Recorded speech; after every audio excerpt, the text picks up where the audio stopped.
Welcome back, fellow newshounds. I'm Gruftikins, and here we cover some of the stories you may not see on your standard news networks. Today, a new Cold War with Russia is hotting up. The Pentagon and NATO are watching very closely as Russia prepares for what is expected to be a massive military exercise in a few short weeks.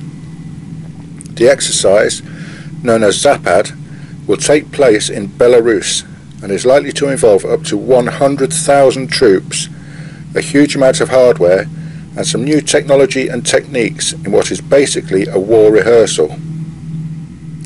Experts and analysts from NATO and the US would be particularly interested to see if they would be using the same tactics they did in Syria, where they were using fairly low-tech drones to great effect, such as jamming communications and satellite signals. Russia is well renowned for its innovative and unconventional tactics, which it develops to try and counter the more high-tech and richer military of the US. Lately, some of the jamming stations caused several vessels in the Baltic to get a ghost GPS reading and show them as being several miles from their actual position. Russia also appears to have been taking notice of how Islamic State used cheap drones as weapon delivery systems.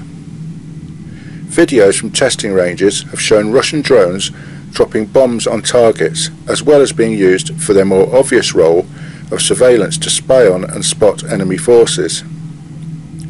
One senior analyst said it is likely that the Zapad exercise will see tactics such as unmanned aircraft in swarming configurations, as well as unmanned ground vehicles and small drones working together to augment ground forces. Of course, the United States military has been developing this technology and its uses for years and is way ahead of the curve. But there is little doubt that Russia is very good at observing and adapting others' ideas and using low tech to achieve high results. It is not this that is a concern, however. What is more worrying is what this could mean in Eastern Europe. The Zapad exercise is set to be the biggest display of Russian military forces since the end of the last Cold War, and is making allies in Europe extremely nervous. The head of US Special Operations Command, General Raymond Thomas, said the big worry is that they are using this as a way to deploy their forces nearer to NATO, and that after the exercise these forces will stay in the area. And that's not paranoia, he said.